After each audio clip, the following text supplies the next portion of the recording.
من أرض سامراء المقدسة بزيارة الإمام الحسن العسكري عليه السلام لسنة 2023 نلتقي بأحد خدمة المواكب الحسينية والزائر الكريم. حياك الله شيخنا، السلام عليكم. عليكم السلام ورحمة الله. الله أجرك. الله يعزكم، الله يحفظكم شيخنا العزيز. تقبل الله الزيارة. الله يرحم والديك، الله يرضى عنك، تقبل الله أعمالك الصالحة. وصلت اليوم الصبح غبشة. اليوم إن شاء الله باقين بعد يومين، وعندنا موكب بإشراف سيد عبد الواحد الهماش، موكب خدمي هنا، نقدم خدمة. عندنا خدمة هنا للزائرين، وزوار يجونا من محافظة ديالى ومن كل المحافظات، بس عندنا زوار من محافظة ديالى بالأخص هم يجونا زوار ربعنا. الحمد لله والفضل لله. الحمد لله. شيخنا شلون انت شفت السنة الزيارة؟ شلون الوضع؟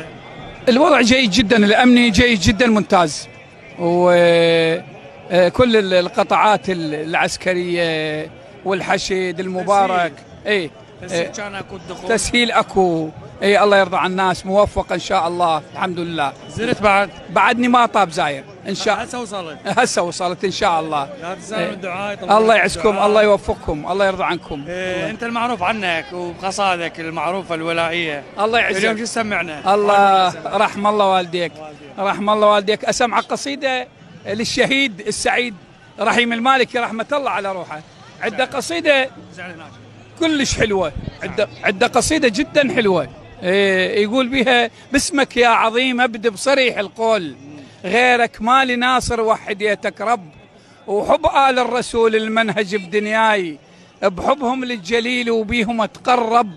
أنا صاحب عقل ميزت وين الخير، ما ساوي الفحم ويخرزة الكهرب. شيعي ورافضي، شيعي ورافض تسميني بعض الناس، نعم رافض ظلمكم ما أبايع ضب.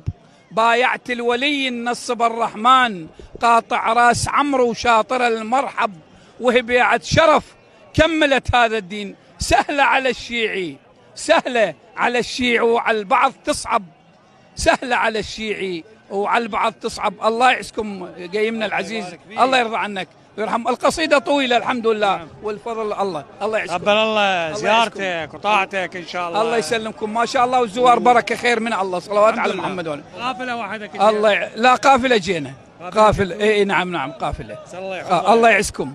الله يعزكم. قبل الله زيارتك. الله يرضى عنكم، الله يحفظكم. الشيخ هادي عبد المحسن عزيز عباس الخنيف، الشيخ عشيرة الساعدة بمحافظة ديالى. الله يعزكم بلد روس. من عمامي. الله يعزك، الله يرضى عنك، الله يحفظك ويديمك في زيارة الإمام العسكريين، وتحديدا في زيارة الإمام الحسن العسكري عليه السلام. سأل الله التوفيق، يبارك بيك شيخنا. الله يرضى عنك.